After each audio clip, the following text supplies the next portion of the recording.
Welcome, welcome, welcome, everybody, to the Hockey Think Tank podcast brought to you by the hockeythinktank.com, a website for all players, parents, and coaches to go to get a little bit of education and a little bit of inspiration regarding the greatest game on the planet. What an episode we have for you guys here today. Coach Jeff Lavecchio and I, it's just going to be the two of us flying solo here for this one.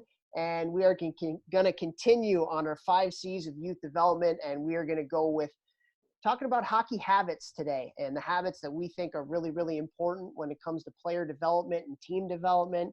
Really excited to talk some hockey here today. But before we get to that, let's bring on the talent of the podcast, Jeff Lavecchio. Vex, what's going on today, my man?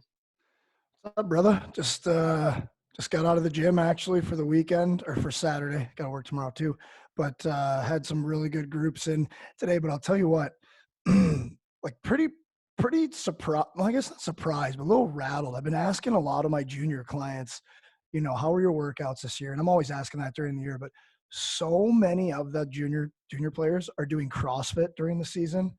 And I know why. I know teams are trying to save money on strength coaches and trainers. And, CrossFit gyms are big, so they can get the whole team in there at once. But I can't tell you how many of my guys, like so many guys on our team got hurt.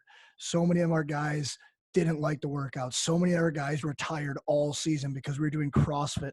And the CrossFit the gyms they're going to aren't making workouts for them. They're just having the players do a CrossFit workout. It's like, you're already burning so many calories. Like, hockey burns like in a junior practice, like I'm sure 1,000 calories a practice. You're already roasting your CNS. Like, should be working on strength and mobility and injury prevention, in my opinion, all these things, not just ripping through workouts. The one guy said that every Wednesday they would do 7 minutes straight of burpees. And I was like, what? He just told me this. And I was like, dude, I'm not going to say your name. I'm not going to say what team you played for. But that was the workout they were doing all season. And I was like, that is inexcusable. It is inexcusable. It's not helping anyone. That's going to roast their shoulders, spine, hips. Like, it just makes no sense. And I've wanted to start this business for a while. And I just said, hey, you know what? I'll just talk about on the podcast real quick today. I want to use my Train Heroic app to work with junior teams and send them, like, charge them way less than they're probably charging CrossFit coaches, and give them real workouts, training sessions the entire season, where every kid will have the app on their phone, have their workouts. And it'll be a workout to make them better at hockey, not just a workout to work out for no reason. So there's any junior teams out there who are looking to have like smarter workouts written that are specific to what hockey players need in season, I would love for you to talk to me, because like that's literally like the eighth to 10th player that played in good junior leagues last year, where they were going and doing CrossFit all season. So that definitely got a burr up my saddle, if that's even a saying, today, hearing another kid tell me that. So, that fired me up, but that made me push them harder in the workout. So other than that, I'm doing well, man. Yeah, good stuff. Well, it's not even like, obviously it can have value with junior teams, but I think it could even have a lot of value for youth teams too, like midget programs and stuff. Because a lot of times, it's expensive to hire somebody to come in and work with your team.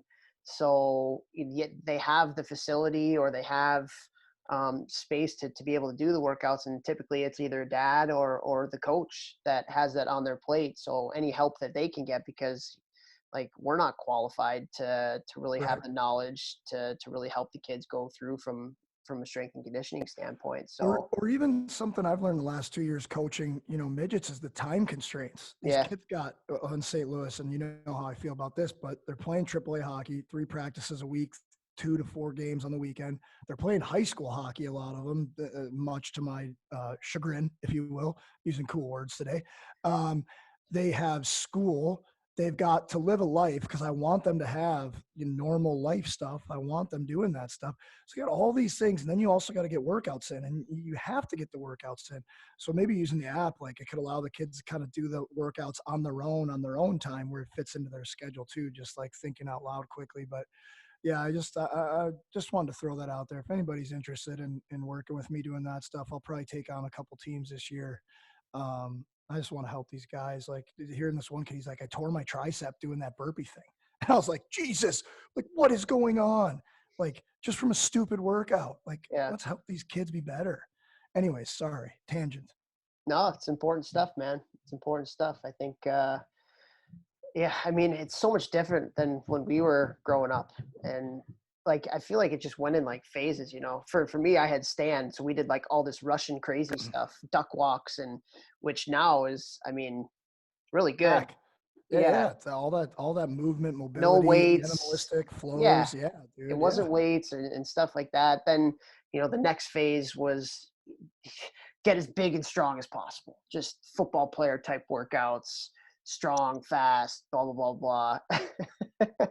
And then now I just feel like it's shifting so much more to the fast twitch muscles and to Athleticism. mobility. Yeah. Athleticism, all that kind of stuff. So, you know, it certainly goes in phases. And, you know, even now the stuff that you're doing in 5 to 10 years, you're going to be doing different stuff. So, Oh yeah, for sure. um, yeah, I mean, I've done the train heroic stuff for sure. This isn't a plug for you, but I guess it is. It's awesome stuff. So DM Jeff on Instagram, DM him on Instagram, and Pump my tires. follow Pump. him on Instagram. All right. Anyways, enough about that stuff. Let's go. So little announcement here. So this episode, we are actually going to put this one on YouTube. So Jeff and I, we have not done this yet. We've typically just had our audio obviously go out on the podcast, but we're putting this one on YouTube. And Jeff, I know that you like to listen to podcasts on YouTube. For us, because it's the two of us, you know, I'm sure some of the people and most of the people that we put on here wouldn't care if we put the video up or whatever. But you know, for us, for this one, we're going to put it up on YouTube. So we've been doing a lot of really cool stuff on YouTube, and we've been pumping it out on the social. We go in and we do deep dives of certain plays where we really break down certain players and certain plays. We do a 10 question series where we've had people from women's hockey. We've had, I think the best one, the one that's been most viewed so far, is we had 3 college assistant coaches talk about the recruiting process. So we just have a lot of content on YouTube. So head on over to our YouTube page, subscribe, and this will be on it. So you can kind of see Jeff and I conversing as we're going through here for this one. And then one thing I also wanted to talk about too was so we every year at Cornell and in the Ithaca area, I put together a charity hockey game. I've been the event chair for 5 years. This is going to be year number 6. And we've had the ability to raise over $500,000 for a school for kids with special needs. And it's been such an amazing Oh, event. that's awesome. It's been such an amazing event, and we've had people come and play in it, you know, like, you know, Joe Newendike, Hall of Famer, Mike Richter, Ron Francis is involved this year. You know, just Alex Tuck.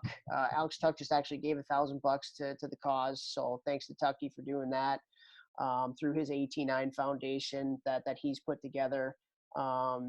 So typically the way that we do this is, you know, we have a game, and it's awesome, man. Like we have every year we've had somewhere between 2,000 and 2,500 people show up for the game. So you get money that goes straight to the school through some like ticket revenues and sponsorships and stuff like that. But for this year, with COVID, we weren't able to have a physical charity hockey game. So what we've done is we've taken the competition to the fundraising. So all the players that quote unquote play in the game, they score goals through the amount of money that they fundraise for the for the game.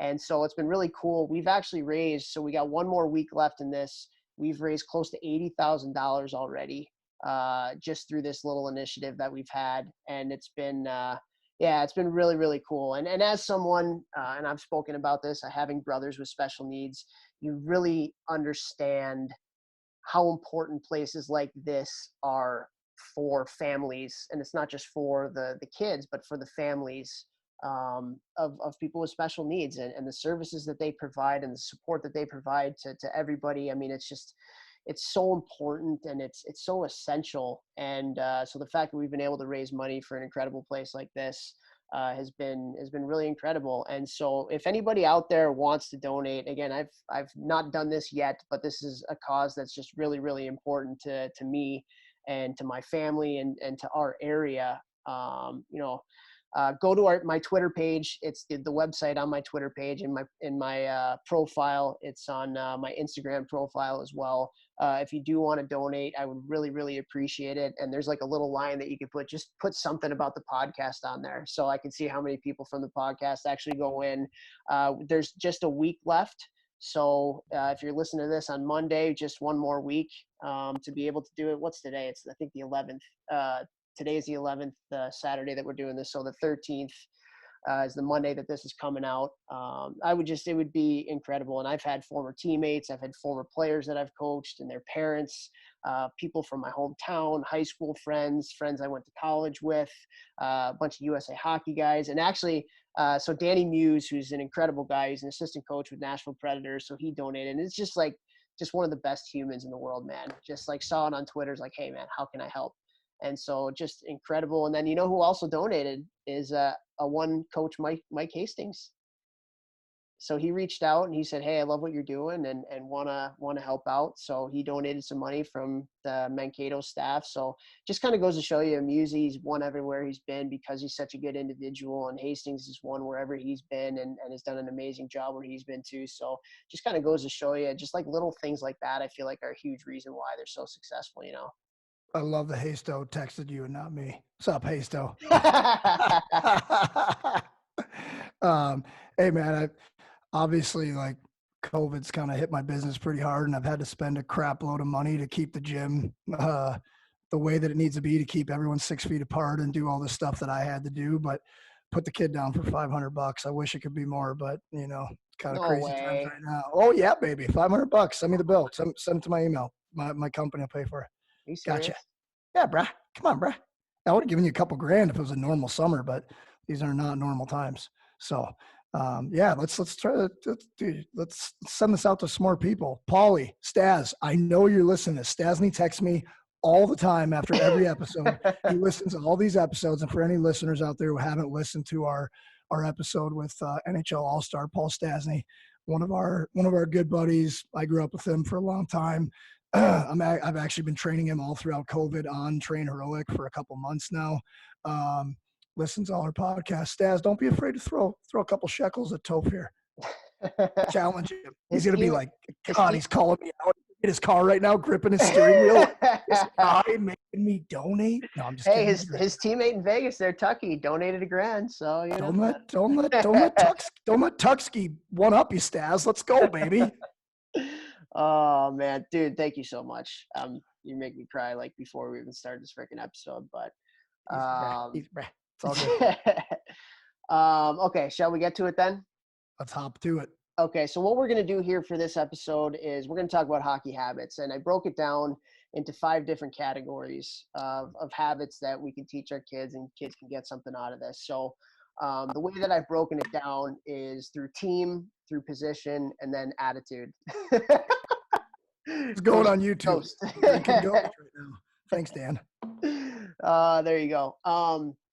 So broken it down into team offensive habits, team defensive habits, and then position habits. So forward habits, defense habits, and then attitude habits. So we're just going to kind of go through. I'm going to say there's 5 in each of them that I'm going to kind of list off, and then Vex, we'll just have maybe a conversation about a couple of them, and we can get a little bit more in depth. You ready to go? Yeah, let's bang. Game time. Who? All right, here we go. So the team offensive habits that I think are really important that we can teach our teams and our kids. Number 1, communication. Communication is so important, makes the game so much easier. Number 2, head up. Playing with your head up all the time. I think from a team standpoint, offensive standpoint, you want to make plays, you have to play with your head up.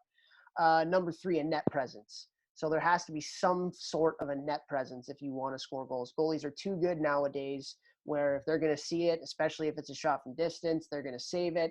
I'm not talking about, and maybe we can get into this one, I'm not necessarily talking about there has to be one player that just sits in front of the goalie's eyes the whole time in the offensive zone. You know, there's got to be movement and things like that. But, you know, a net drive, putting some pressure on the goalie, when you're cycling the puck, taking his eyes away or the puck's up at the point, net presence, really important. Team offensive habit number 4, be active in supporting the puck. Puck support is one of the most important habits when it comes to, possession of the puck as a team. So not just standing around watching the person that has the puck do all the work, active in supporting habits, passing. You know how much for people that listen to this podcast, how important we think passing is. And then lastly, timing. Timing. I think timing is so important to supporting the puck and making the plays. And again, we've talked about this, Vex.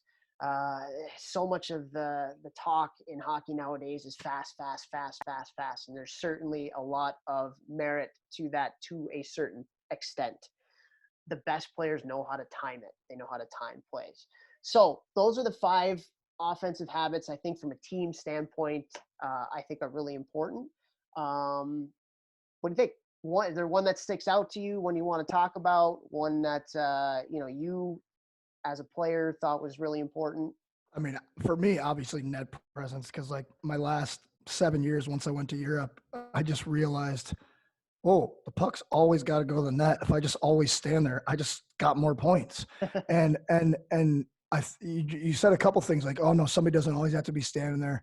That's very true. Like moving around, but like just thinking too about like strategy. When you have a guy in front of the net while your team is in the offensive zone, a D-man is going to have to stand next to you. So now you just opened up a little bit more space around that whole offensive zone. And if he doesn't stand next to you, then somebody could just rip it off your stick. It's a backdoor tap in. So that means you're going to be sucking another guy in. So if it's a team that's playing like that overload defense down low, which at the higher levels, a lot of teams are doing that now. Now at least you're pulling one guy out of that, confusion pile up area in the corner where there's just so many bodies, it's hard to do anything. So it does that on the power play. If there's a wide shot or the puck gets rimmed around, you're the first one there, hopefully, because then retrievals on the power play, something that I felt that I always tried to like make sure the power play units that I was on when I was over in Europe, because I didn't play on them in the U.S., was like, hey, boys, we're not going to score every shot. Like we have to be very good on retrievals. So that guy in front of the net, kicking it out to the corner guy, back up top, getting it move around, get the defensive team moving, like being in front of the net is so massively important. And then obviously screening the goalie. And if there's one guy there, there's going to be a D-man there. Now there's 2 guys screening the goalie. So the more layers you add between the puck and the net, the harder it is for that goalie to be looking around. And now bang, up top after I tip it in, what's up? Sally to the fence. So, I mean, that one for me like stands out right away that you said, just because for me, that was my game personally. Yeah, that makes sense. One of the things we always used to talk about, Cornell Shape was huge on this, is on the cycle. So if you are the guy that ends up in front of the net, when the puck gets cycled down, like towards the net area, is not going right away to the puck, like staying in front of the net, because you never know, that guy might just turn around and shoot it, number one. And then you're there for a second chance opportunity or screen or whatever. But also like once that puck kind of comes around the corner towards the back of the net, now, if you're just kind of waiting there and then you can use your body to get body positioning, that puck goes down. Now you go, when the puck gets a little bit closer to the net, instead of being at the corner, you're closer to the net and you can, go one way or the other on that defender because he's kind of right on you. And now you're kind of dictating the play rather than the defense having the angle coming out like to the corner to kind of force you where he wants you to go. Right. So that's right. something and we had a lot of success on that. And we were a cycle team. Like we were a puck possession team down low. We were really good at it. And that was one of the things that was really important, is just, not being so eager when that puck gets cycled to get to the puck as quickly as possible, but kind of like using your body to shield that defender and then spinning off and either bringing it to the net or finding, the guy coming down through the slot. So that was a big part of it. That leads right into communication and making plays and supporting each other. Like obviously all these things are intertwined, but yeah, I mean, you have a good net presence. Like it's just easier to go into those other things that you already named. Yeah. Yeah. And again, like these are they're such small things, but if you focus on these things in practice, like especially at the younger ages too, just head up, like doing things in practice.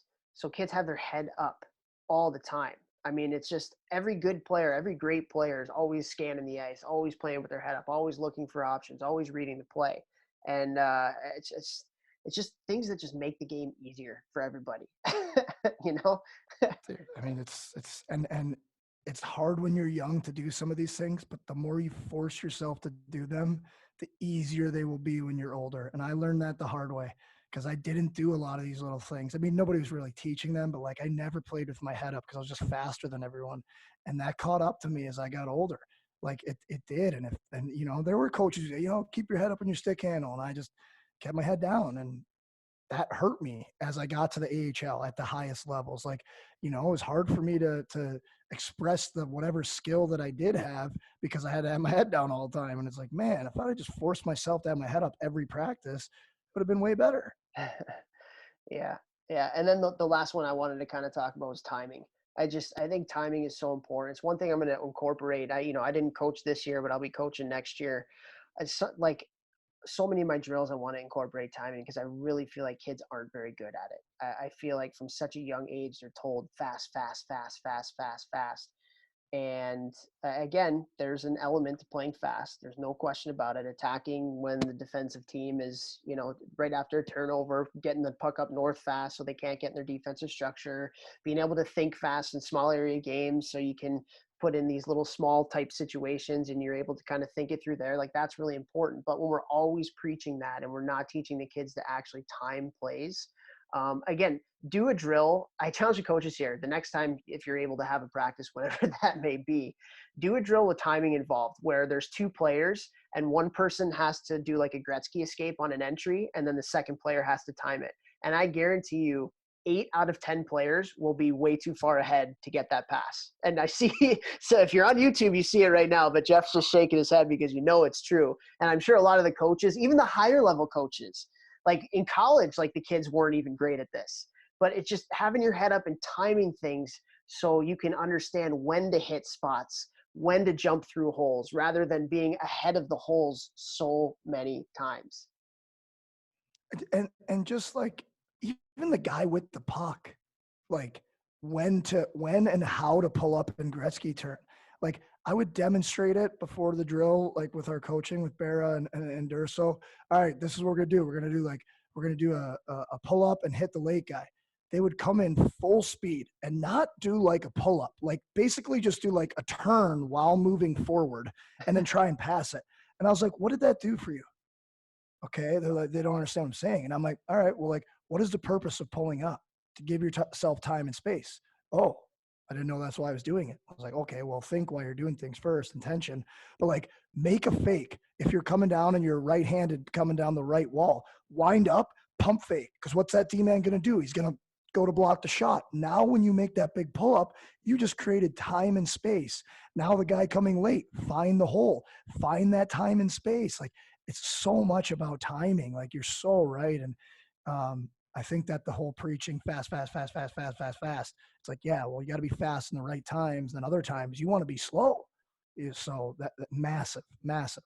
What's one play that I've seen quite a bit more lately? I've been watching a lot more hockey recently, and Patrick Kane is kind of like the gold standard at this. If we're talking about like Gretzky escapes, because I don't know how many players actually do the Gretzky escape now, where like, let's say they're a lefty coming down the right wing and they, Gretzky escape where they're turning their back to the play and coming up towards the blue line. You know what I mean? So I think what a lot of guys are doing now, if you're on your offsides or if you're lefty coming down the right wing, you just kind of like so you kind of like change speed. So you go quick and then you kind of stop and slow up and you go towards the middle of the ice rather than to the outside. But a guy like Patrick Kane, and more guys are doing this nowadays, is because what does that defenseman do when you pull up? Stop and lunge at you. So he stops and lunges at you, right?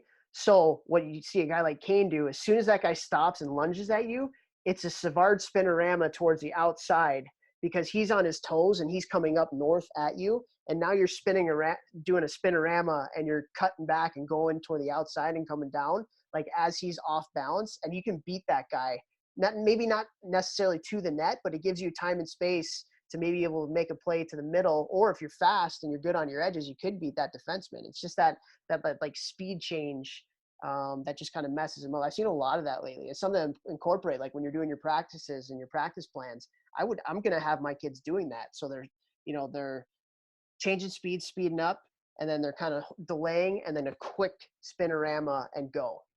I've Well, seen I that think quite a bit. I think we've talked about this on the podcast before, but I remember when I was younger, it was probably Mr. Stasny or Paul or something like that where I picked it up from. But like every one-on-one drill, because I was fast and like that's all I had. When I was really young, I used to just try and beat guys wide, and if I didn't beat them, like all right, drill's over. And if I did, I'd go down and score. But like I was like, all right, I need to like work on stuff. Like my hands aren't great, so like I would work on speed change. So sometimes I get the puck and I would take off 3 strides and then like hit the brakes real quick so I get that gap and then start skating again. And I remember coaches when I was younger be like, "What are you doing? Like go fast." And I was like, "But I'm trying to like mess with this gap, you know, like I'm trying things. I'm trying to like learn. I'm trying." So like kids out there and coaches, if you're seeing this, like don't be afraid to try stuff like that. Like mess with the time and space on the ice. Try and figure out ways where you can get that extra 6 inches, that extra 8 inches. If you can get that, you know, this much for the people on YouTube seeing it, now you can get around that stick to make the pass. Where if that D-man has that good stick pressure out, but if you can get, you know, that little bit of separation, now you have a passing lane, or now you have a shooting lane. Now you can get around his stick to shoot. So those little tiny details, those little game of inches, like they talk about in football, that goes in hockey now too. For sure, for sure. And being able to manipulate them in any way that you can, and changing speeds is one of the best ways to be able to do that. We're actually going to get into that in a little bit, but yeah, I mean, all around, time it.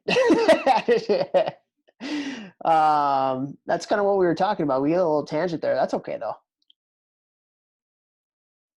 Yep. And think more. Yeah. Yeah. Okay. Ready to go to team defensive habits? Hey.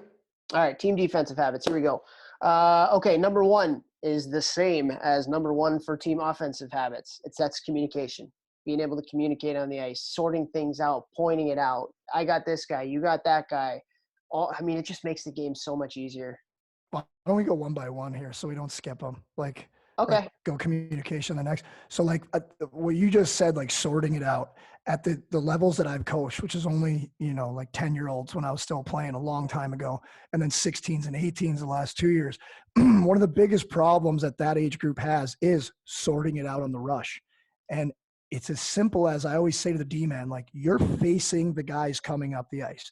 You see everything. So as that 3-on-2 rush is coming at you, like you should be looking at your back, checking forward, and like point. Like you could talk, obviously, but talk and point. You see this guy coming wide, you take him, I got him. You're looking at your D partner, you got him. Now everyone knows who their man is. There's no confusion. Now it's not you're stepping up on this guy while the back checker's also going to him. He just pops the puck to the middle. Now it's a 2-on-1 to the net.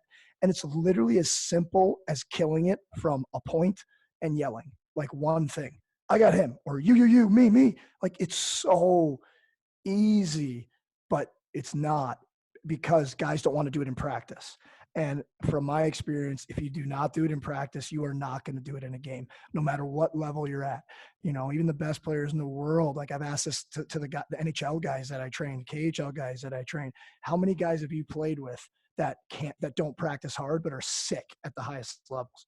And they're like, 1 out of 1,000 at the highest level. So like, I don't know why any of the kids think that they don't need to be talking during practice. Like A lot of I'd guys, rather you a lot of over guys talk. a lot of guys in the AHL and the East Coast League with that ability, but not work ethic And and that's why detail. they're there. Yeah, exactly. Yeah, and even in the D zone too. I mean, a lot of times, and now that the game is moving a little bit more towards positionless hockey, you're seeing a lot more D get up. You're seeing a lot more interchanges and a lot more flow in the offensive zone and on the rush and stuff. I mean, it just makes communication defensively that much more important, because it's so easy for 2 guys to go to 1 and then leaving one person wide open. And when there's chaos in the defensive zone, I mean, communication is the easiest way to remedy that. And just, hey, I got him, you got it. Okay, good. Perfect. So communication. Number 2 is gaps. So great gaps. And when I talk about gaps, the way that we like to teach it is above and tight. So in your gaps against the offensive player, it's being maybe a stick length away. So that's tight. And then above means just being on the defensive side of that person. And when you do that, you're taking away a passing option for the person that has the puck. So if the defense has the puck and he's bringing it up the ice and you're an F2 or an F3 or maybe a defenseman that's pinching up, being tight with that person, being on the defensive side of that person. So if the defenseman does end up passing the puck to them, you're boom, just a stick length away. You can disrupt that pass and cause a turnover. So it's so hard to play against teams that are really good at gaps. It's so hard when you do the pre-scouts and you watch a lot of hockey and you recognize an offensive team turning the puck over a lot. A lot of that has to do with the fact that the other team is they're just tight. They're tight in their gaps, and it's impossible to pass the puck when you're covered. So what do you do as an offensive team? What do you do when that happens? You got to move. I mean, you have to have movement. I think that's the biggest thing. I mean, how easy is it to be above and tight on somebody that's not moving? Yeah. Oh, yeah. Right. Super easy. So whether it's slicing through the middle when you don't have the puck, or interchanging lanes, if you're in the neutral zone and things like that, maybe it's blowing a person out of the zone to try and create going right at a defenseman. So now maybe two guys are covering one guy. So there's just a little bit of a method to the madness, but I think a lot of it has to do with movement and trying to create adverse situations. If that makes any sense. Yeah, totally. I like the flip play too. When the team is going super tight gaps, when you're in your D zone, they're in the offensive zone. Like as soon as you see your D man, like play some chess, you know that they're gonna do that. So like tell the D man as soon as you get it, high flip right to the far blue line, just make it a race. And obviously that's like more gamesmanship than like teaching kids how to play the game. No, it's true though. I mean, we're talking a little more higher levels. It's true. Yeah, no, for sure. This is like college and above or juniors and Right. above. Right. But yeah, like we had a very aggressive forecheck where our D was up and we were always above and tight and stuff. And that's what teams would do against us all the time because like they had no passing options. So it was either pass it to somebody that was covered or flip it out and try and go and get it. And so we put an emphasis on getting defensemen who can skate because we needed guys that can go retrieve pucks because we were playing so aggressively on the forecheck and stuff. And it's the gamesmanship. Love it. Yeah, totally. Okay, number 3, stick pressure and angles. I'll let you have this one because it's something that you talk about all the time. Yeah, I mean, we talked about Hastings at the beginning of the podcast, and that's to this day the only reason that I think I got to college hockey, to the AHL, to anything, played a long career professionally, is because my stick pressure was so good that made me a good penalty killer, that made me a good forechecker, that made me good at hockey was my stick pressure. And I sucked at it my first year of juniors. I feel like every video session I played for those 31 games, because I got hurt for half the year, was every shift I was on the ice, which wasn't many that year, was go back here, your stick's in the air. Because I was just trying to go kill people, and I didn't even know how to hit. That was like 170 pounds soaking wet. Never been on the fourth line before. But I got my stick pressure dialed, and man, like it changed hockey for me. I cannot explain enough, especially in the D zone, how important even just having your stick on the ice when you're nowhere near the play. If you're that third guy in the slot, the forward, a weak side winger, just having your stick in the slot, you will knock down so many pucks that'll just hit your stick where they're trying to sauce it to the D-man cross ice. Like it is so important. Also, we've talked about this many times, but I know we get a lot of new listeners every week. Like think about how long your arm is plus the length of your stick. What's up? I might be like, my arm might be 3 feet long. So we're on YouTube. We're on YouTube. My arm might be 3 feet long. And I used a stick that was like to the bottom of my nose. I'm 6'2", so that's probably like, I don't know, what's that, like 4 inches? Probably like 5'8" plus a 3-foot arm. So now I'm able to get to somebody. Cornell, don't know what that math is. I'm not even going to try. 8 feet. I'm able to get to a guy 8 to 9 feet sooner and have that stick on puck. And it's hard to judge when somebody's coming at you with really good stick pressure. You think, oh, I can get it over them. But if their blade is up and they've got that good pressure, they get on you so much faster. So in the D zone, closing that gap 9 feet sooner is massively important. Massively important. Yeah. I cannot stress it enough. Yeah, I used to talk about a guy that I played. You might have crossed paths with him at some point. Ryan O'Byrne, does that name ring a bell? O'Byrne sounds familiar. So he played a bunch of years in the NHL. but he was a class ahead of me at Cornell. So I played 2 years with him because he left after his junior year. And he's 6'5", and his stick was like, he just spilled. So he's 6'5", and his stick was that big too. And so, like, legitimately going against him one-on-one, it wasn't even fair. Like, you couldn't get around him because he was so good at angling you at where he wanted you to go. And it just like legitimately wasn't fair. Couldn't Yeah, get man, around him. it's Whether it was down the impossible. ice on a rush, whether it was in the corner in a small area, it was impossible. You couldn't get around him. It was really Chara. frustrating. It's like Chara. You Yeah, know, guy's 11 feet tall, and he's got a 14.5 foot stick. Like, he takes up the entire ice just yeah, by outstretched arm and stick pressure. yeah. Definitely work on that in the So defense. how about from an angling standpoint? Like, what do you think is important when it comes to angling if you're teaching kids? So I always think about, where do you want the player to go? Not, I think, like, and this is obviously very quick thinking, and the more you do it, the better you get at it.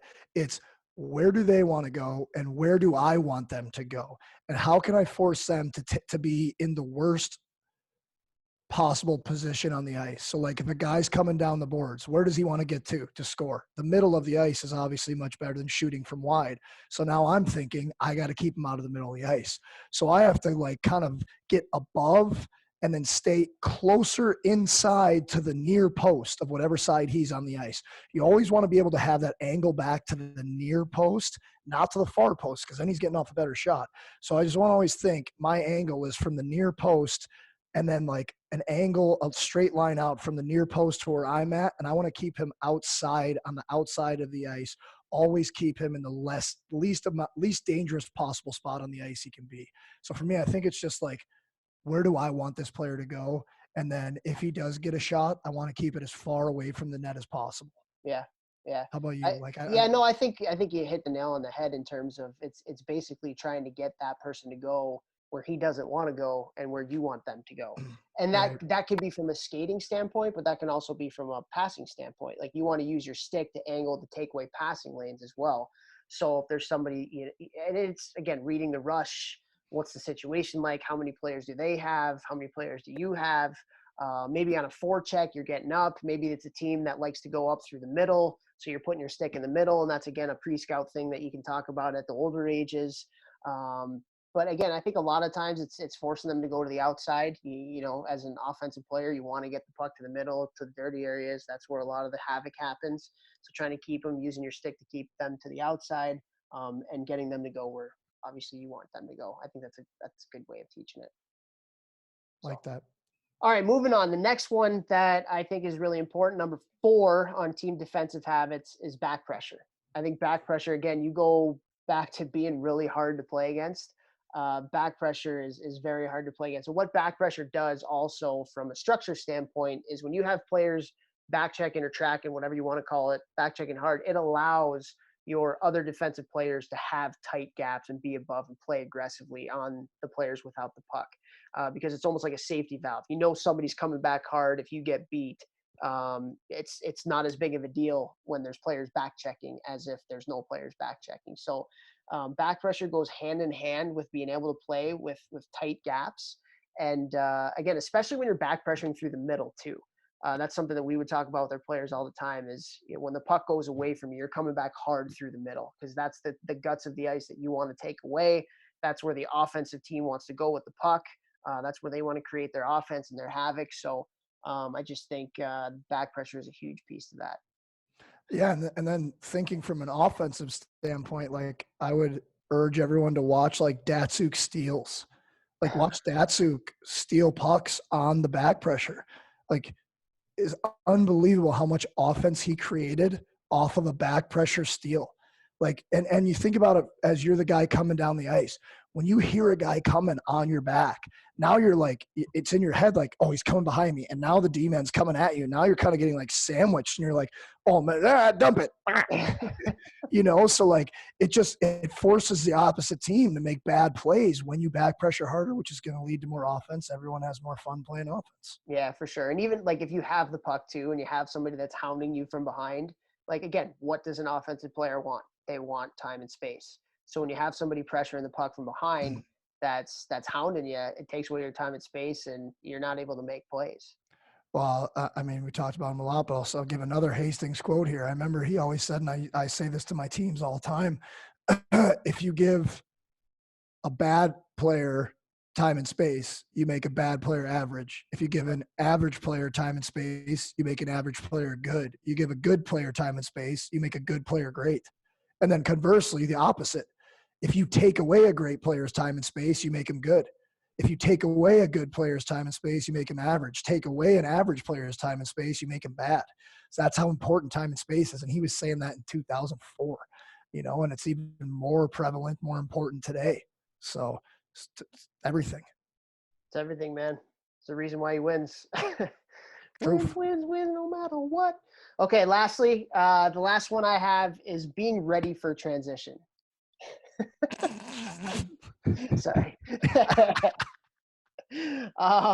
So from a defensive standpoint, like, you're not just trying to not let the other team score when you're playing defensively. You're trying to cause turnovers and be hard to play against. And with that, you have to be ready to play offense. So just getting the puck back, I don't think is good enough. I think you have to be ready to get going and create offense. So I think when you instill that mindset and that habit in your players in practices, where it's like, okay, we have the puck now. Now what are we doing? Like, our job's not over when we've caused the turnover or the change of possession or whatever you want to call it. Like, be ready to go. Be ready in playoffs. It's just, I think it's a really important habit to have. Yeah, like I think about, I don't watch as much hockey as I probably should. But like I think about like Torrey Krug. Like, watch him play Okay. defense. As soon as there's a turnover or as soon as he makes a turnover happen, it's like his feet like get like stuck on the ice and then he slingshots himself forward and he just goes to offense. And it's just like sink, boom. It's like I'm waiting. He's like a lion waiting to pounce, and it's defense. Bam, there's my opportunity. Boom, pounces, and now it's offense. And now he's trapped two guys. Now it's a 5-on-3 going the other way for 4 seconds. Yeah. So it's awesome. Love it. All right, let's move on to the next one. We're going to talk about forward habits. So as a forward, that's your position: left winger, center, right winger. What are things and habits that are important for you? As a forward, I think, again, go back to the scouting standpoint. Never want to recruit perimeter players. So getting the puck to the middle of the ice, in the neutral zone, getting the puck to the middle of the ice, in the dirty area situations when you're in the offensive zone. You hear Naruto talk about it. You hear a lot of skill development coach talk about it all the time.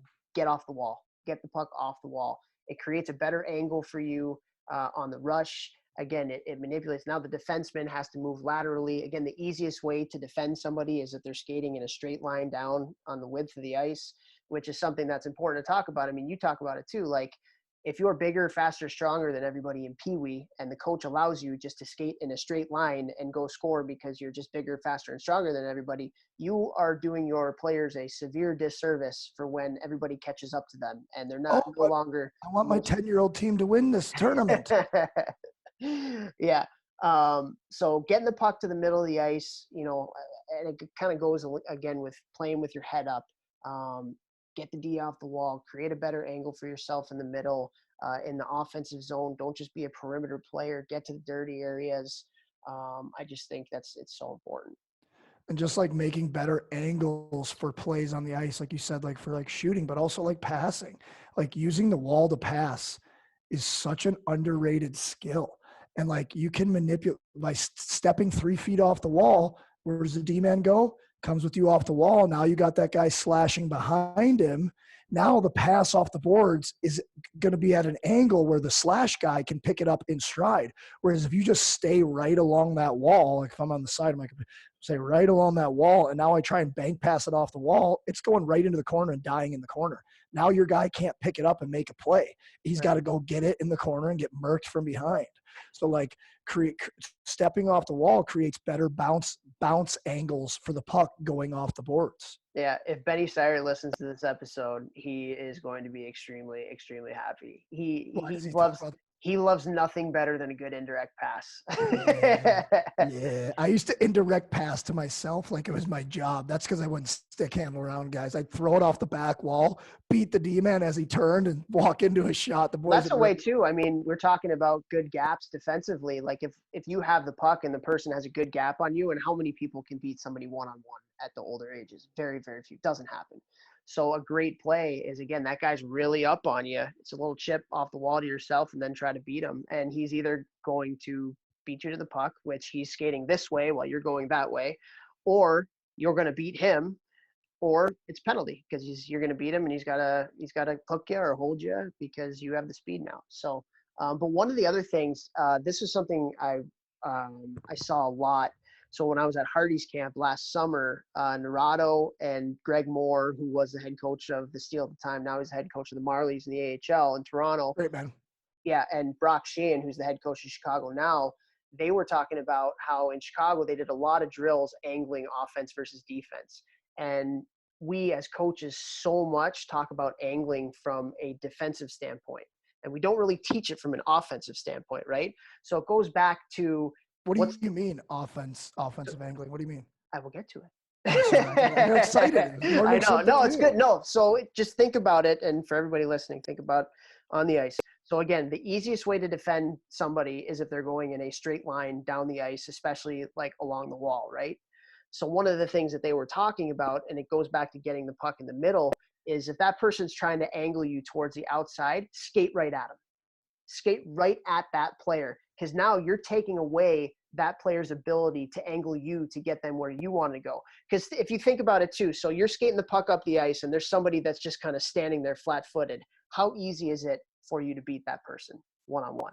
It's like the only time you really can, especially at the older ages. So if you take that puck and you skate directly at that person, which is not typically what you're taught, now you've completely taken away that person's ability to angle. And if there's time and space around that person, now that angler is like, oh crap, what do I do?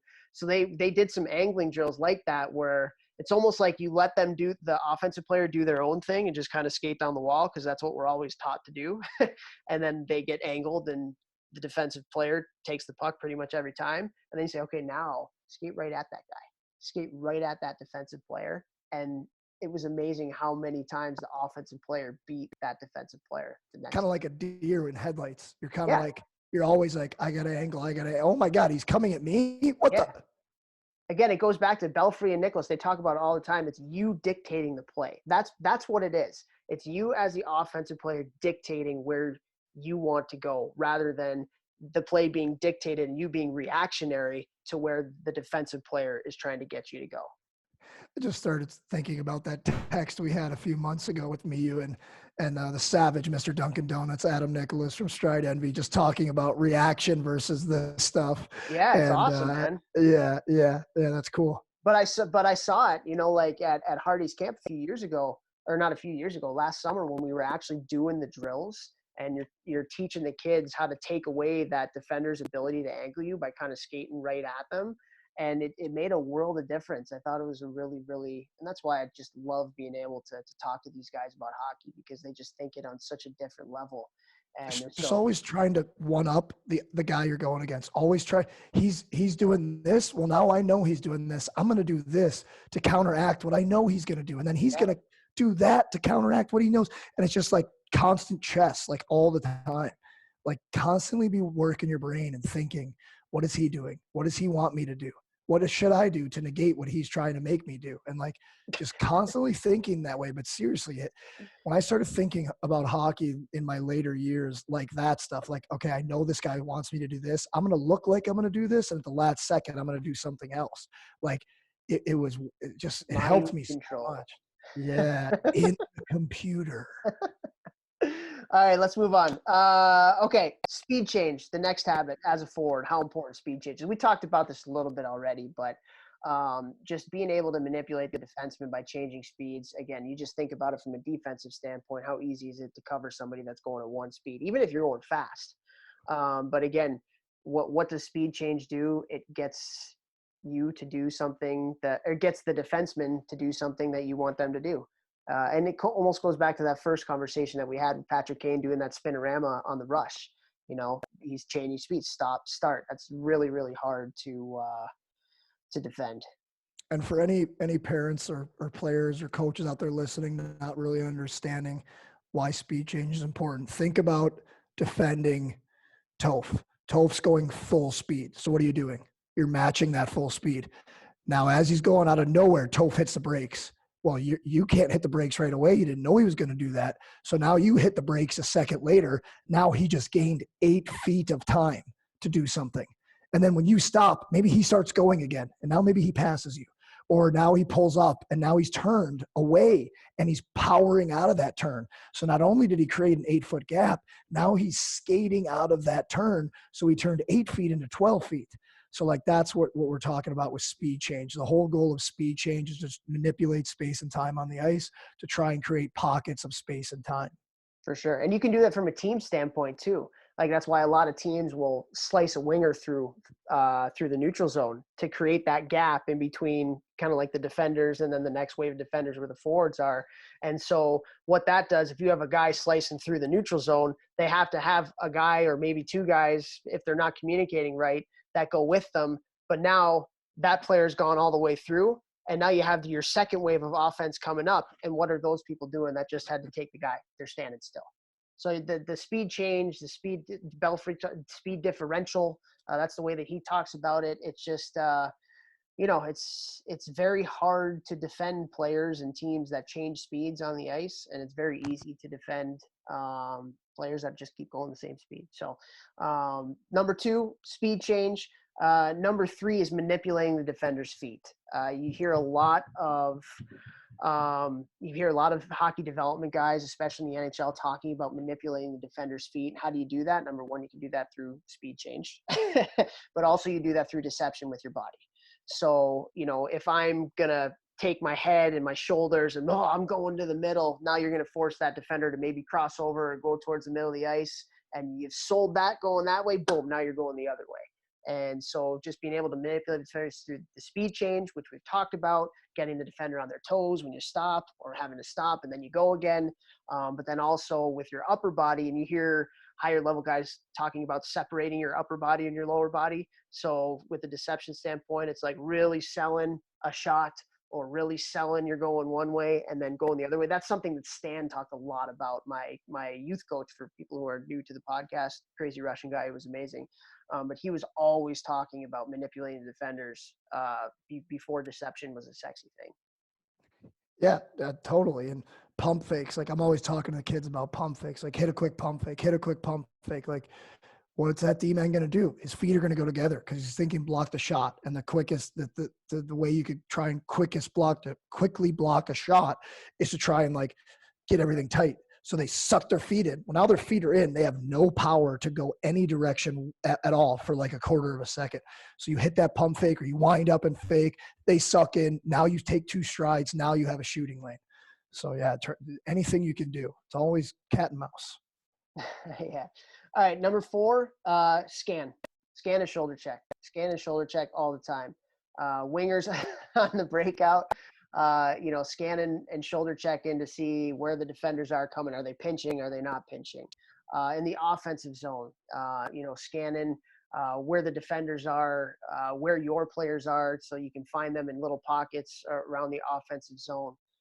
Shoulder checking on retrievals, so you can get it, maybe make a spin move and find a player in the slot. Scanning up the ice if you're bringing the puck up the ice. Scanning up the ice. What are my options? What are my options? What are my options?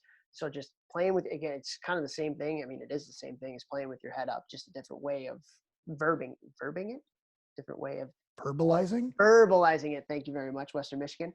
Who went to Ivy League school? Who graduated college? But hey, let's take that even a step further.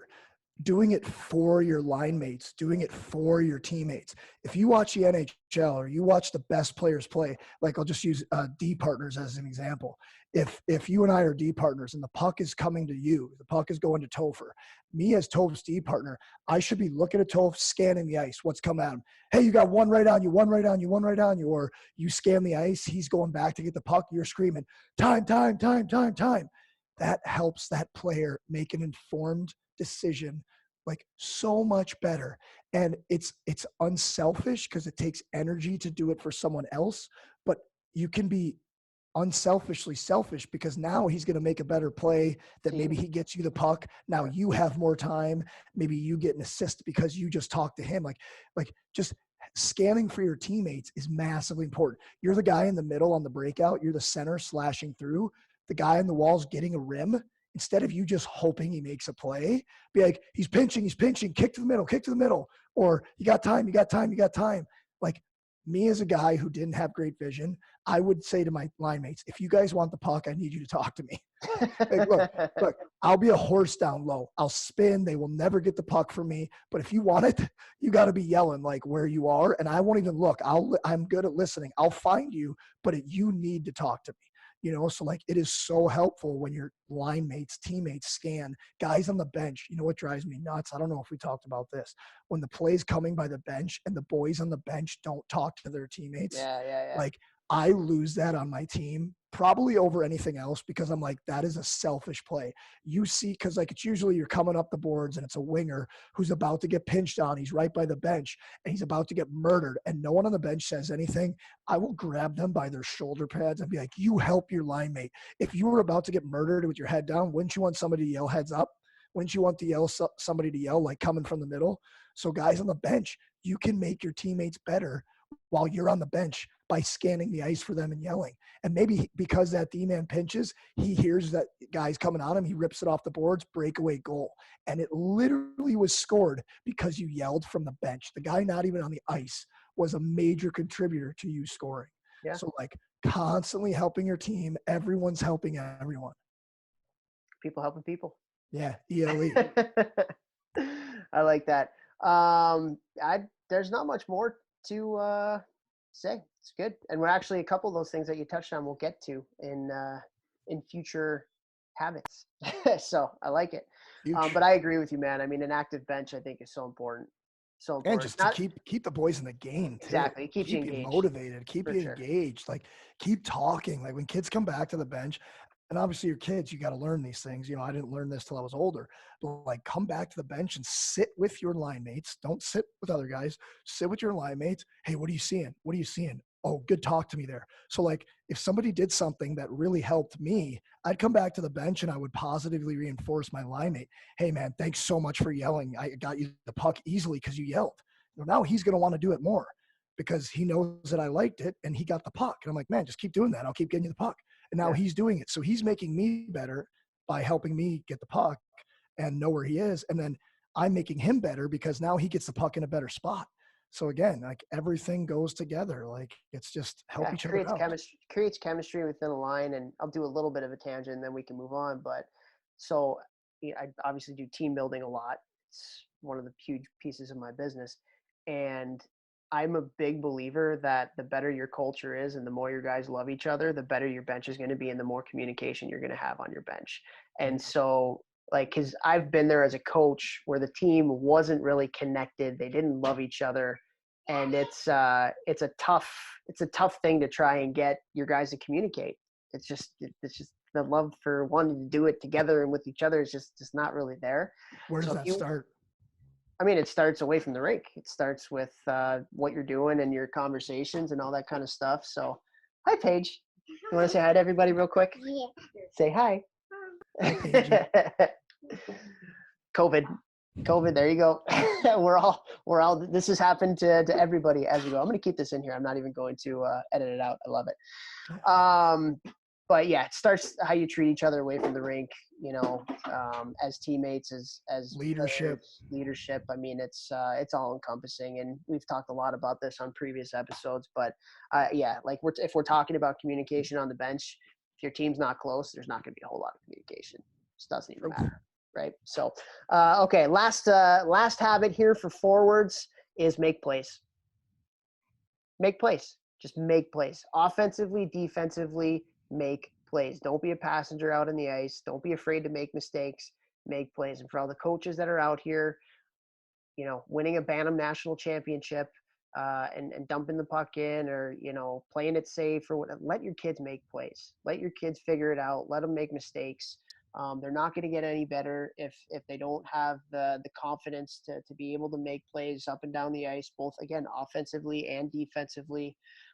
So it's a habit that all forwards need to have: make plays. And even if you focus on that stuff, especially in the beginning of the season, especially when they're younger, they will win more games when it matters Yeah, because you're focusing on the things that are hard to do and at the end and they're hard to defend. So like focusing on those things in the beginning of the year will wind up big time results at the end of the year. for sure. Well said, my man. All right, let's move on. Defense habits. So defense habits, the first one we'll talk about, and this isn't defense as in team. This is like defenseman. You're a lefty, you're a righty. The first one is work to skate and earn your gaps. Have to work to skate and earn your gaps. So what I mean by that is so much of the time as coaches, we talk about getting up in the play from an offensive standpoint. So when there's a turnover, got to be that fourth layer or that second layer, that fourth man or woman in the rush. Well, when you're getting up, yes, that's true from an offensive standpoint, but when your D get up and get up in the play too, that means if your team turns the puck over, now you're already in a better position to gap up on the team that now has the puck rather than being so far back and allowing all that time and space for the other team to get the puck and come up the ice. And then you're done from a change of speed standpoint because you're pretty much going to be standing still. You can't match the other person's speed. So getting up in the play to work and earn your gaps, from an offensive standpoint, get in the play to be that second wave, but also earn your gaps. So what do you think about that? And just, I think too, like another layer of that is like when you're in the offensive zone and like, don't hang unless like you have your team has the puck, you're trying to find space, but like, don't hang out at the blue line when their forwards are way down low, squashing down on your forwards, taking away their time and space. So now if the opposition winger gets the puck, he's got 15 feet of time and space. You get up closer. Now, like you talked about earlier, that gap, it sucks being the winger when a D-man, you get the puck and he's already on you. Like there is nothing harder to play against than that. It's so not fun. And then like if for some reason your team pops out of the corner with the puck, now you're 15 feet closer to the net to jump in a hole and try and rip a quick shot. So again, that's just gap control. Gap control. Gapping it. I'm thinking about Dinner for Schmucks. You ever seen that movie? Yeah, but only like once. Mind control versus brain control. Steve Carell's like my favorite actor in the world. Yeah, He was I so can good see in that that. movie. Yeah, he's unbelievable. Okay, number 2 is support your partner. And this kind of goes back to what you were talking about before. So Benny Sire, who worked with RD at Cornell, I haven't worked with that many people, but I have to imagine he's one of the best in the business. He would talk about you are your partner's lifeline. So working hard to get back from an effort standpoint, to skate, to get back on retrievals, to help your partner out, and then communicating with your partner on where you want them to go with the puck. So it just makes the game. We talked about this already, and you mentioned it so eloquently a little bit before. I mean, as the person who's not going back to retrieve the puck, but that person's partner, to me, you are the most important person on that retrieval because you're helping your partner out. Again, how much does it suck as a defenseman to go back and get a retrieval after the other team dumped the puck in and you're going to get hit? You're being hounded by an F1. But if your lifeline, your D partner, can tell you where to go and that person has worked hard to be in a support so they can provide you with a pass, it's everything. So D, support your partner from a communication standpoint and also from an effort standpoint to get to a spot where you can support them. And get in the forechecker's way. Oh, Especially off, if you're close if to you each can. other. Yeah. If you're close to each other, like 100% get in the forward's way. Like because two reasons. One, it gives your D-men more time and space, which we've already went over a lot in this podcast, what it'll do for you. And two, when you do that, it gives your D-man a little more time and space. And then that forechecker is going to work even harder. He's going to be like, I got to work even harder to get around. So he'll go towards you. And now you can peel off easier. And you just created more time and space for yourself when your partner reverses it to you. So like multiple reasons, selfishly and unselfishly, to get in that forechecker's way. Yep. Obviously, you can't do it in a way you're going to take a penalty. But, just the, oops, he got in my way, that whole thing. Yeah, I think that's something. So I actually just did a webinar for the people that have joined our kind of like all access vault series. So if you're not familiar with that, actually I can plug it right now. So we have obviously our hockey think tank site, the hockeythinktank.com, but we also have an all access site where you can get even more information. So we have a team of 5 people, including myself, that do live webinars. So you can go on and we can actually talk some hockey. We have drills. We actually have over 20 Division One coaches that put their favorite drills on there. So there's a nice little drill share. I do some whiteboard videos and things like that. So the webinar that I just did. So if you want to look into that, go to access.thehockeythinktank.com. It's phenomenal if you're looking for more information to get better as a coach or a player. But the webinar that I just did last week was on winning the neutral zone. And so we talk about being tight and above on your gaps defensively in the neutral zone and how important that is and how hard it is to play against. But it goes hand in hand with screening off for your defender. So if you're tight and above and the other team is forced to dump the puck, because you're tight and above, stay a little tight and above for an extra second. And don't allow that forechecker to get in on the defenseman, because that extra second, that extra half a second that that player now has to make a play is so, so important. So it's not even necessarily just the other D-man that can screen off for their partner. It also could be from the neutral zone, screening off a little bit, half a second to a second as well if you're a forward. Totally. Got nothing to add to that because that's perfect. Totes my goats. Okay, so that's number 2. Number 3, I have shoulder check deception on retrievals. So again, we talk about playing with your head up all the time. Always play with your head up. Always be shoulder checking when you're going back to get retrievals. It's one of the most important habits that you can have as a defenseman. And then have some deception when you go back to get the puck. And what I mean by that is take an angle when you're going back to get the puck if you can. And then what a lot of D-men are doing, if you go and you watch an NHL game now, you'll see them go back to get a puck and they'll curve their skates one way and they'll make their body look like they're going one way, and then boom, they go back the other way, especially if that F1 forechecker is right on them, because that deception is everything, trying to get the forechecker to, again, think you're going one way and then go a different way. So it's just 2 very, very important things as you're going back to retrieve pucks. If you want to be a good player, if you're somebody that's looking to get scouted, want to get to the next level, the ability to break pucks out is 1 or 2 on every scout's list, and what they're looking for a defenseman. And if you can be able to show that deception and shoulder check to provide yourself more time and space to make plays on that breakout, it's gold. I love gold. Yep, gold. I can't do it right now with my raspy voice, but totally. And I love what you said about and it also adds a layer of deception. Like, again, playing the cat and mouse game back and forth and back and forth. As I would go back on a D-man, if I see him shoulder check to the right as we're getting close to the puck and I'm sprinting after him, he's sprinting to get to the puck, and then he shoulder checks to the right again, just instinctively, I'm gonna be like, he's going right. So if he does it once, then he does it again right before he gets the puck, I'm going to cheat a little bit to the right. So maybe a good D-man, they'll do that. They'll be like, boom. And then they'll kind of angle their body. And right as they get to the puck, turn to the left, because I'm already cheating to the right, watching what he's doing, but he knows that I'm watching. So then he goes to the left. So again, not only are you scanning the ice, shoulder checking, you can be a little deceptive by your shoulder checks. Yeah. And I think one thing too, when we talk about, I don't even know if it's called deception, but one of my biggest pet peeves in hockey, I don't know if I've talked about this before. I'm sure I have, because it rattles me so much. Now I'm pausing for dramatic effect. I am excited. ... What is it? It's probably something I do daily, so I'm excited.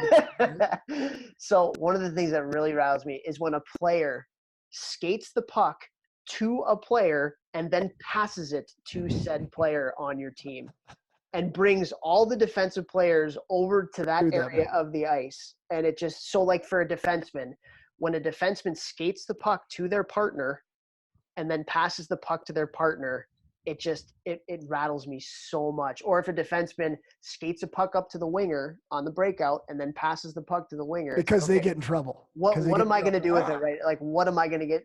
I can't do anything with the puck right now. I have no time and space. So it goes to it on the retrievals, and to the deception niche is if you get the puck and you shoulder check and you're going to go, maybe it's off the wall behind the net, indirect pass to your partner. You know, maybe taking a step or two up the wall, up your wall, up your side, bring the forechecker with you that way, bring the F2 over just maybe a hair coming that way because he thinks you're going that way with the puck, and then passing the puck the other way. So now your D partner has more time and space to be able to make a play. Even in the neutral zone, like if you're skating the puck, skate the puck towards the wall maybe, and then pass the puck over to your partner. Don't take and again, you see it all the time, even in practice. I'm going to take 2 crossovers towards my defense partner and then pass it. No, don't do that. Either pass it to him right away or look up to, if you're a left defenseman, look up to your left winger and then pass it over to the right defender. Like that clip that you put on that girl from college hockey recently. She skated up on the power play. I think she wound up making a sick backdoor slap shot pass. Yeah. She comes up the ice and she looks to the middle. She takes a crossover with her right leg to the middle. You can't really see because of the camera angle in the college hockey game, but you know all the penalty kill shift this way, and then she dishes it wide. Yeah. And it's like it was one step, one stick handle to the middle that just as a penalty killer, I'm like, oh man, now I got to twist my body and go that way. Yeah. It is so massively important. Yeah, and I think first of all, it wasn't a college hockey game; it was a PWHPA. Oh yeah, that's right. It was PWHPA. So they did sponsor our Outstanding Women Hockey Week. Yeah. So I think we should probably say that. You know what I mean. You know what I meant. But no, it's Brianne Jenner. She was a Cornell hockey player, Canadian Olympian, unreal. But yeah, it's just I get so rattled when players skate the puck to who they're going to pass it to. It's just like, oh my gosh, crazy. Anyway, so let's move on. I think we beat that one now. So number 1, work to skate and earn your gaps, get up in the play. Number 2, support your partner through communication and puck support. Number 3, shoulder check, deception on retrievals. Number 4, change your shot lanes and be active on the blue line, right? Don't just stand in one spot. It's easy. You were a winger. If you have a defenseman that stays in the same spot, you are the easiest person to defend because now the puck gets back to you. Boom, I am in their shot lane. I have nothing else to do but block that shot or even get out on you, whatever it may be. So as a defenseman, it kind of goes back to scanning the play and shoulder checking all the time as well. So when you're at the blue line, you should always be looking at that winger and where that winger is and getting in a spot where now if you get a pass and you can shoot the puck right away, you have an open shot lane, right, to the net rather than having that winger right in your lane. So that's number 1, being active on the blue line. And then also now, again, going back to positionless hockey, especially in the offensive zone, D are so much more active now. And also you're seeing a lot of D when they get the puck up at the blue line are being so much more active to try and change that shot lane to get around that winger because I mean, so many teams are emphasizing blocking shots now. You have to be active on the blue line to change your shot angle and to change your shot lane to get pucks through. So you see guys that are really good. Like I think Quinn Hughes is so good at it from Vancouver, just using his edges to change his shot lane up top at the blue line. I just think it's such a massive skill to be able to have and always having your head up and looking to where those shot lanes are. It's so important. Yeah, and like we talked about before, for guys who want to score more goals, ask goalies, what do they see? Same idea for a D-man on the point. Ask the wingers in practice you're going against. Like, what are you seeing? Like, why are you blocking my shots? Or is it hard to block my shots? And me as a winger, I'll give you the perspective as a winger covering the D-man. If I got a D-man who's standing still there all the time, it is so easy for me because I know when he gets that puck, I'm in the lane, so I can just sprint straight at him. But for the people watching on YouTube, if a D-man's got the puck and he's kind of moving, or he's a guy who's going to move, if he gets the puck and I want to sprint at him, if he moves to the left, I lose the straight line from behind me, which is the net, to where the D-man is. So, like, I'm always thinking, where's the net? Where's my D-man? I've got to be in this. But if he starts moving that way, I'm going out at him, and now I also got to turn. So now instead of me be going on a straight line where if he was there, I'm going that way, I'm between the puck and the net, and between the puck and the net, between the puck and the net. If he gets the puck and he's moving as he has the puck, I'm going away from the net, and now I've got to turn, and now I just lost my angle to take away what the puck sees to the net. And it's like impossible then to re-get the angle as you're going out on the D-man to block that shot. Yeah. So D-man, like moving 1 foot, moving 2 feet as you get the puck. It is very hard for a winger, especially a younger winger, to understand how he has to manipulate his movements so that he stays between the puck and the net.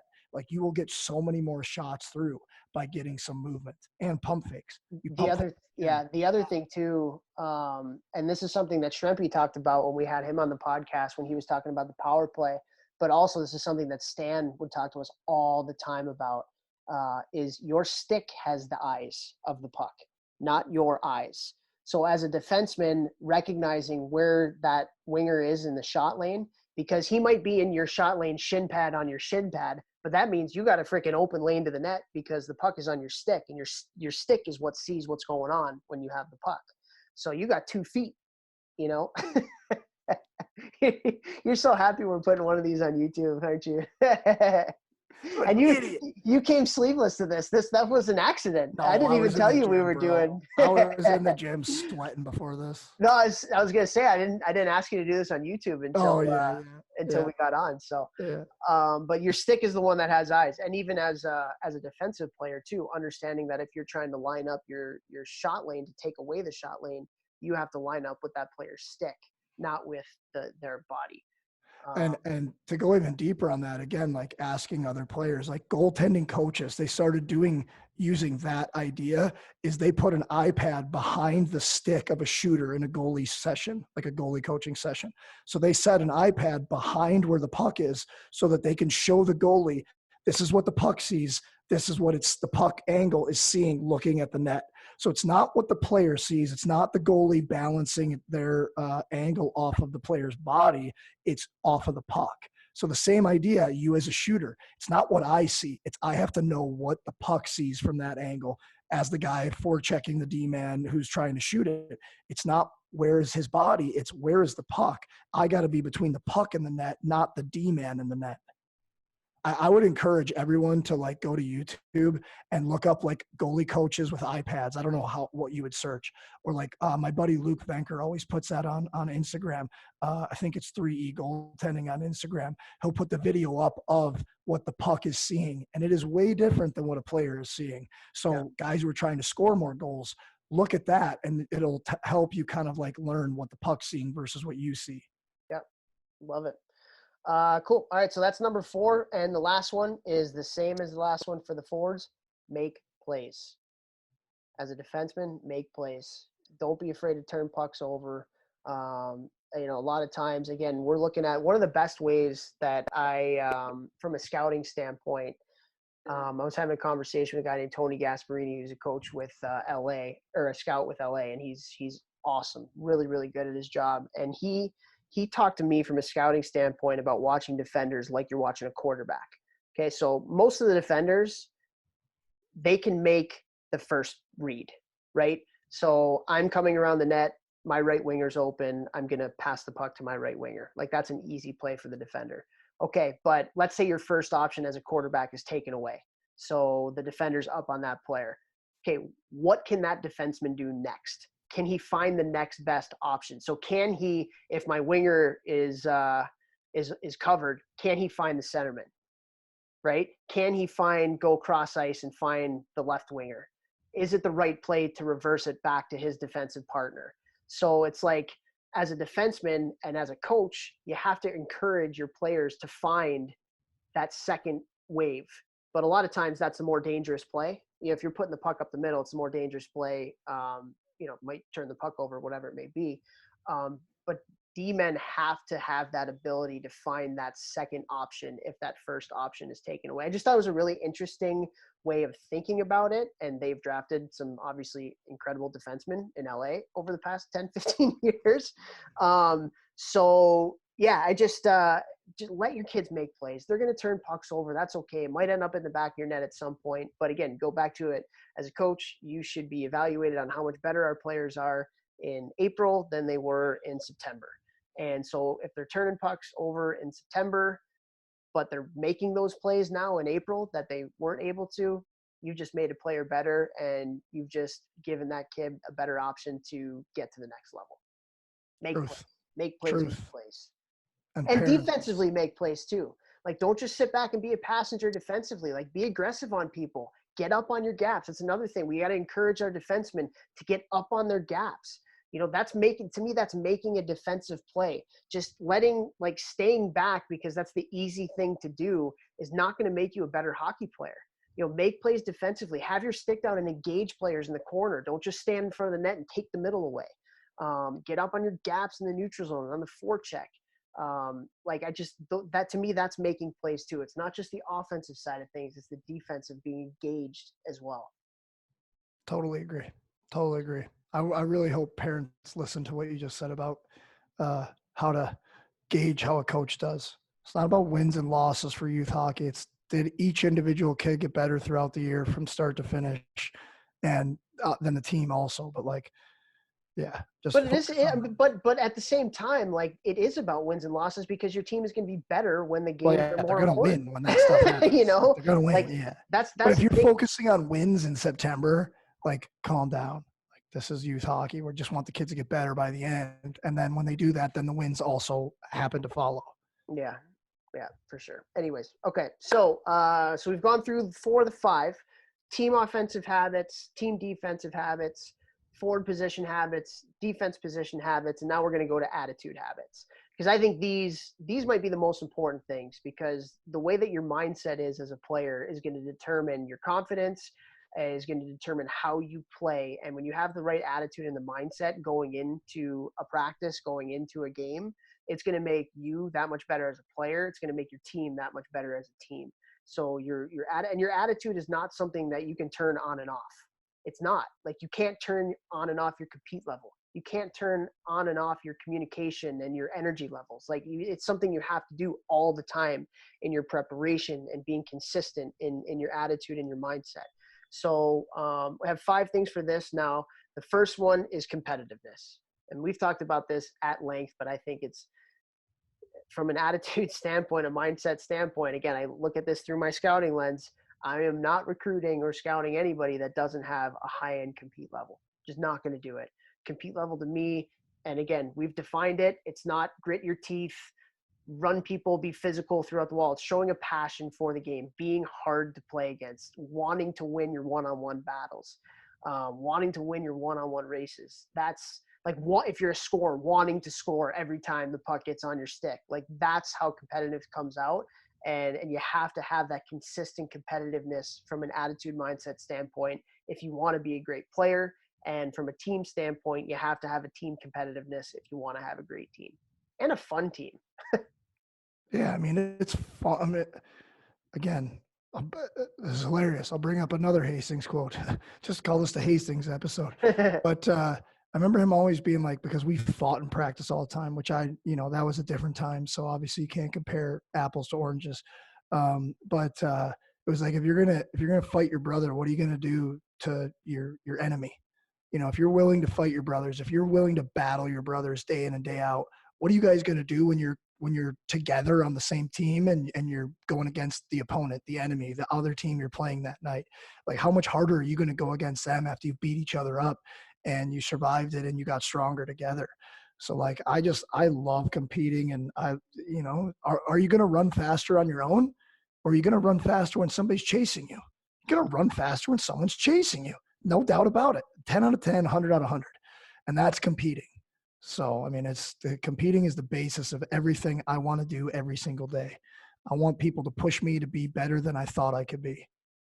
For sure, man. And the other thing too is I agree with you so much. The harder you compete in practice, the easier the game is going to be. And I distinctly remember my freshman year at Cornell. It's your first year in college hockey, so obviously things are different. But our team, we were different. We really competed hard against each other in practice.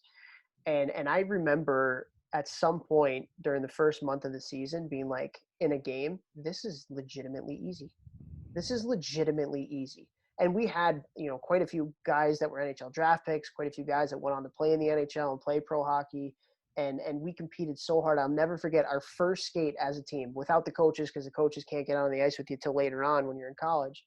And, so it's just like a scrimmage, right? You just scrimmage in with the guys. So you think it's kind of like a shinny game. And I remember it was a 3-on-3 legitimate rugby scrum in the corner of the Zamboni. And the bench that I was on was facing it.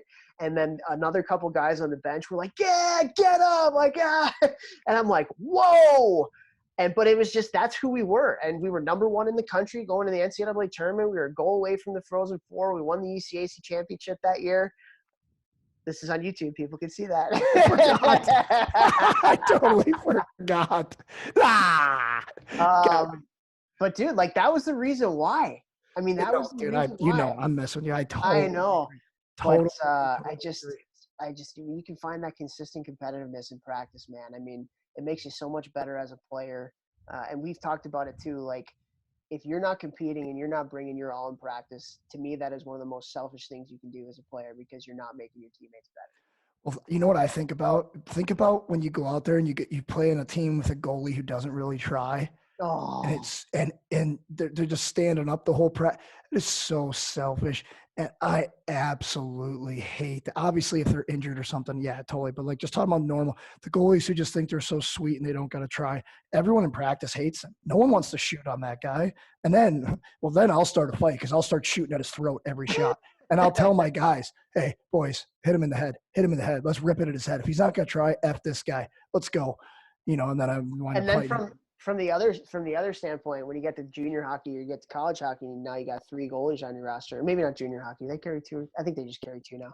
But when your third goalie, like, who knows he's not going to play, is like battling in drills. The boys love him. Oh my God. But to go back to the other side, so I want to put in a positive there, but going back to it, you talk about a goalie not competing hard. Also, if your most skilled players don't compete hard in practice, that also is a recipe for an absolutely toxic team.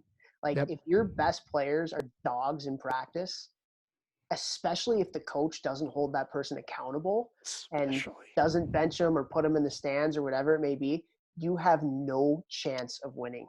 Zero chance of winning.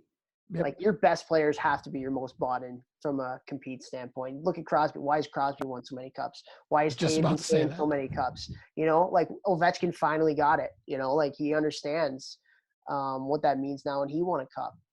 Anze Kopitar. I mean, you look at it, like, the captains of these teams, the best players. Look at Boston, Bergeron and Marchand. Like, you've skated with those guys. You know them. Like, yeah, your best players have to be bought into competing hard, or else you're done. You have no chance. Totally agree. Well, I was going to bring up Crosby immediately. I actually used him as an example with my pro group, with their practices they were doing and the NHL guys before they were going. And I'm like, I don't work with them on the ice because I'm in the gym back to back sessions all day. But I'm like, boys, like, I would rather you skate for a half an hour, especially right now with those guys having to go into real practice starting next week. I was like, I'd rather you go out there for a half an hour and be very detail oriented and just murder each other and just go super hard at, or work on very specific details and then play 10 minutes of 3-on-3 cross ice, rather than just go out there and play 3-on-3 cross ice. And I said, just literally go on YouTube and watch Sidney Crosby, Brad Marchand, Nathan McKinnon summer skates. Like, they're murdering each other. They're going 100. It's game 7 in the corner, and it's July, and they're starting in September. Obviously, they're not doing that 5 days a week in the summer. That's not what we're talking about. But it's intentional. You talk about intention all the time. It's intentional practice. Instead of being out there for 3 hours and just going through it. No, it's a shorter, very intention-based practice. Yeah, for sure. So compete, attitude habit, compete. Number 2, attitude habit, and we talked about it before, bench. You have to have a great bench. You have to be positive on the bench. You have to be energetic on the bench. You have to be engaged with what's going on in the play when you're on the bench. And I talk about it in my team building seminars when I go around to these teams all the time. You think about it, and you were a player at a high level. When you're on the bench and the other team blocks a shot and the other bench goes bananas, what happens? Yeah, it's kind of deflating for your group. It deflates your bench big time, because now you're looking across at that group and you're like, man, they love each other. They're bought in. And then you're thinking, is our team like that? And sometimes they are and sometimes they're not. But you can legitimately see it as a coach at the higher levels, because I've been on a few teams where, like I said, guys didn't love each other and we're all in. And I've been on a few that were. And as a coach, when you see it, when you don't have it and the other team does, you're done. You're absolutely done. But how fun is it on the bench when your team does have that, whether you're a player or you're a coach at any level? Forget about just like the highest levels. I think when you get to pro hockey, it's a little bit different. You don't have guys up and down and hooting and hollering and all that kind of stuff. Like, it's just not kind of how it is. But I guarantee you, like, somebody gets cheap shotted in the NHL, and you got 19 guys, or not 19 guys, 15 guys on the bench that are pissed off about it and up, and they're chirping at that guy. That says something, as opposed to an NHL team when somebody gets cheap shotted and everybody just kind of sits there and doesn't really care. Like, you've probably been on pro benches where both of that happens. Oh, dude, yeah. I mean, I played with Steve McIntyre. Steve McIntyre would stand up for every single guy on the team, and the game was completely different when he's in it and he's not. I mean, we've talked about that Yeah. before, and the teams that the guys all care about each other, all have each other back. They're going way further than every other team, no doubt about that.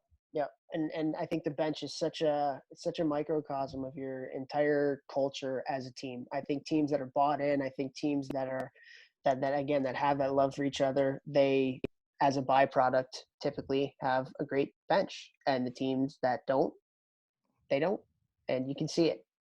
And everyone loves positive reinforcement, and not when it's fake, not Oh, manufactured, not yeah. fake stuff. But like when you come back to the bench and the boys notice that you took a hit to chip the puck out, that created, even if it's not a goal, that just created whatever. And you come back to the bench and and guys noticed it and they're like, Toph, way to take that hit and make the chip. Like, yeah, like love it. Like you want to do it again. And then they want to go out there and do it. And you give them give them the tug back, and everybody's tugging everybody. Everybody's happy. Like you want to do more good, positive stuff. Yeah, for sure. It's contagious. Yeah. Yeah, it's the energy is contagious, the good energy and the bad energy. So the more good energy you can have with each other, the better it is. And the closer your team is, the more good energy you're going to have. So work at it. Number 3, growth mindset. Have a growth mindset. Be coachable. Always understand that there's a way to get better. The best players, we talked about Crosby before. Crosby, the reason why he's so good is he's always getting better. Marty St. Louis, who we had on the podcast. If you're new to the podcast, go listen to this. Go listen to that one. He, YouTube. I wasn't the strongest. I wasn't the fastest. I didn't have the hardest shot, but I was the best at getting better. And that's what he accredited What a quote. What a quote, right? That's what he accredited his Hall of Fame career to, was he was the best at getting better. And so if you have a growth mindset when you're coming to the rink every day, whether it's a practice or it's a game, hey, this is an opportunity for me to get better as a player. Be coachable, accept criticism. It's really important. Growth mindset's kind of a term that's been thrown around a lot without people really understanding what it is. But you can define it in different ways. For me, it's just an openness to always understanding that there's a way to get better. Love it. That quote is like the best quote ever. I was just the best at getting better. Yeah. Boom. Do that. Done like dinner. All right. Number 4, when it comes to attitude habits, for me, this one is really, really important. And that's ownership. Take ownership for yourself and your development. As a team, take ownership for your play and for your development. And it's not excuses. It's not because this or that or the other thing. Like, you are in control of what you do. You're in control of your thoughts. You're in control of your actions. You're in control of the way that you treat people. You're in control of your attitude and your work ethic. If you take ownership and understand that it's in your control to get to where you want to go, both as an individual and as a team, what's more powerful than that? Nothing. And what's less powerful than when you feel like everybody else is out to get you? That's just a recipe for your career and your season. If you're a team going down the absolute drain, is when you succumb to thinking that it's not in your control. It's the circumstances, it's the situations, it's other people, blah, blah, blah, blah, blah, blah, blah, blah. No. One of the best things for your own development and for your confidence and for everything that you want to be as a player is taking ownership and understanding that you are in control of what you can do. Now, does that mean you're going to get to where you want to get to every time? Does that mean you're going to win every game? Does that mean that everything always goes according to plan, even though you're taking ownership for it? No, absolutely not. It's not. But still, understanding that the way that you react to the things that happen to you and the way that you bring what you bring to practice on an everyday basis, that's everything. 1% what happens to us and 99% how you react to it. Doesn't matter. You don't have a choice you can't always choose what happens to you, around you, for you, etc. But you can always choose how you react to it. And you could say, "Oh, that's cliche." No, it's true. It's true. Ask anyone who's made it and who's gone through the hard times and battled through the muck and all the crap, and they got to the top of the mountain. It's because they reacted in the way that they needed to be successful. Yeah. Yeah, for sure, man. So before I go on to this last one here, so this might be our longest one that we. Yeah, I was just gonna say it's a long. Nobody's gonna watch this, bro. That's all right. That's all right. But either way, so before we get to the last one here, I do want to circle back to something that I think, again, I never do this, but I just think it's so important, especially because of the times that we're living in right now. And that's the charity fundraiser that we're doing for Racker Centers, which is a school for kids with special needs in our area here. It's a charity fundraiser that we do every year. Not able to do it with COVID this year from a physical game standpoint. So we're taking our competition to a fundraising standpoint. If you can, again, whether it's 50 cents or whether it's $500, like my co-partner over here, thank you so much for doing that. Anything helps. I mean, we want to employ as many people as we can to be able to provide the services to the kids in this area that really, really need it. And not just the kids, but just it's such a help to the families, all the services that they provide to everybody. So if you can, go to my Twitter page. It's the link in my Twitter page. Go to my Instagram page. It's the link on my Instagram page up top. And donate to the cause. We would really, really appreciate it. It's such a fantastic organization. I know we're all in tough times right now from a business standpoint, and them for sure, because there's just a lot of small businesses and a lot of schools and a lot of places they're losing money right now. So the dollars that we're raising that are going to them and going to the kids are more important than ever. So head on over to my Twitter page, head on over to my Instagram page. And if you can, donate some money and provide some support to a school for kids with special needs that really, really needs it. So wanted to do that before we got on to the last one. Again, I kind of feel weird doing that, but it's just a cause that is just so near and dear and so important. I understand how, as someone with family members that has special needs, I know how important the work that they do is. So and then again, if you can, there's a little message board, or not a message board, but when you make your donation, then you can put a little message on there. If you do, and after you've listened to this podcast, just put a little, "Hey, I listened to the podcast" message on there so I can see it. I just think that would be really cool. And I can send you a thank you note as well. But moving on, last one, attitude habits. Team. Together, everybody achieves more. I go back to that year at Cornell, that year we won the championship, made it goal away from the Frozen Four. We had it on the back of our jerseys that year. Team. Together, everyone achieves more. And from an attitude standpoint, from a mindset standpoint, when you have players that are bought into the way that you want to play, that believe in the team, number one, your team is going to do a lot better, but you are going to be on a team for the rest of your life. In business, if you're a teacher, if you're a doctor, if you're a lawyer, if you're working in construction, if you're working at a restaurant, like, you're always going to be a part of a team. So if you can understand and recognize how important it is to be a good teammate, sacrifice a little bit of you for the team, I think that does wonders from a team standpoint. It does wonders for you as an individual, and recognizing how important it is to be a teammate. I totally agree. And it's always more fun. Ducks fly together. It's always more fun to go somewhere with the boys or the girls or both than to go alone. There's no doubt about that. And I thought you were even going to say, like, when you're on a good team, like, you're on that team forever. Like, I literally we brought up Hastings a lot in this episode. There's a couple guys on the team who message me consistently that I played with for Hastings on those teams. Sometimes talking about Hastings, sometimes just talking about the good times, sometimes about the bad times. Literally, I had a guy reach out to me 2 days ago, and we were talking about it. So, and that was from when I was 18 years old, and I'm 34 now. So, it's almost half my life ago. I still talk, the guys on the teams that I talk to the most are probably still from juniors. And those were the tightest teams I was on, Mhm. and I still regularly talk to guys on those teams every year. So it's when you're on a team and then you're focused on all going the same direction, like that's a bond for life. For sure. And you know what's interesting too, because yeah, I've had these conversations with a couple different people. Like you talk about winning and you talk about culture, and what's more important in terms of the health of your team? Is it like if you win, are you going to have a better culture, or What if you have drives a what? or exactly what drives what? If you have a better Culture. culture, is it going to lead to winning? And obviously, it's a lot easier to have a better culture, and people are a lot more positive when winning. There's no question about that. And that shouldn't be discounted. But I feel so much that if you do have that tight knit bond between a group, again, it's just more fun to come to the rink every day.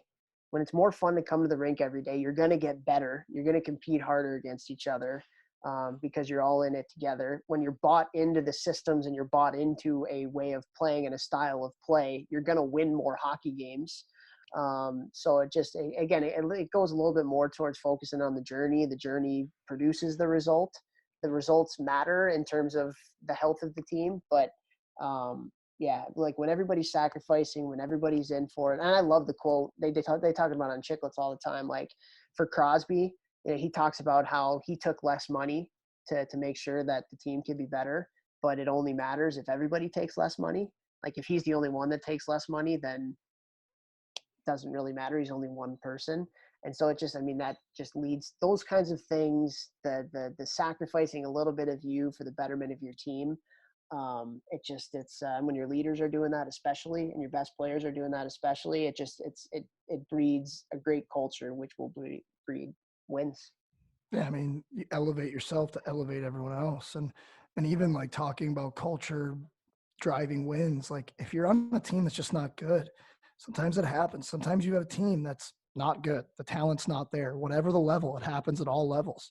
Um, when you start focusing on growth and growth mindset and a culture of that type versus, hey, we might not win all the games, but let's not even focus on that. Let's all focus on getting better together, having fun, enjoying being around each other, pushing each other to get better. I guarantee you'll win more games in the end of the year than you would have if you would have focused on winning and not culture. Like there's no doubt. I've been on those. What place did he come in? Yeah, I didn't hear. I was too busy winning. Yeah, dead last. Oh, yeah. Happy Gilmore, what's up? Okay, man. This was a long episode, but I think this was good. I think being able to talk some hockey, talk some shop is always fun, and from the feedback that we get from everybody, they enjoy when we do it. So, hope everybody enjoyed this episode. Before we do tail off, again, this is being streamed to YouTube. So go to the Hockey Think Tank page on YouTube, subscribe. We got a lot of great content on there. So head on over to that. You can see Jeff tatted up, no sleeves. What's up? Also have our thank yous as well. Thank you to our title sponsor, Gel Sticks. Head on over to gelsticks.com, GELSTX.com. Use the promo code Think Tank, one word, to get a discount off some awesome training shooting sticks or golf clubs or lacrosse sticks. They got them all. Thank you to Train Heroic. We talked about it at the beginning of the episode. Jeff, you want to just give a little bit of a Train Heroic? I just want to thank Train Heroic, thank Josh Sucher, most importantly, one of the founders of the app. Unbelievable training app, any strength. I know we have a lot of strength coaches that listen to this, a lot of coaches that are also personal trainers, training their teams. It's an unreal app to have all your workouts in one place. All your team players, clients, whatever, can all get their workouts very easily. Everyone carries around their phone all the time. There it is. Toph's got it on his phone right now. Super, super easy to do. Definitely looking to train heroic. I want to thank them. And I want to thank one more person. They're not a sponsor of the podcast, but it's a company that I work with, and it's Ghost. I was drinking their protein shake earlier. And the reason is because their founder, Dan Larenko, unreal guy, big time hockey player, rec hockey player in Chicago, always playing men's league. I sent him my Train Heroic stuff for free because he helps me out with Ghost and gives a deal to everyone in my company. That code is ripped, by the way. If you want to save 20% on Ghost, I'll just tell all the listeners too. Anything on their site. But he was like, hey man, I just want to let you know, like my ankles have never felt better. I'm skating faster because I have more mobility in my ankles from the stuff I was doing on that Train Heroic app.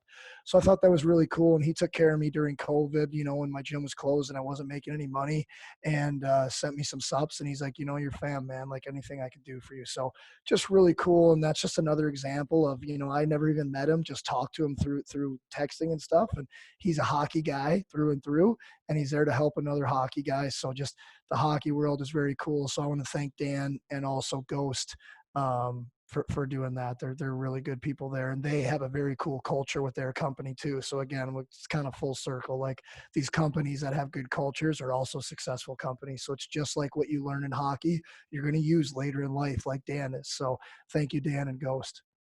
Good stuff, man. All right. I usually thank the listeners. Why don't you take this? Listeners, I don't know you don't know what your voice is when you do that one. I just know the intro voice, but thank you.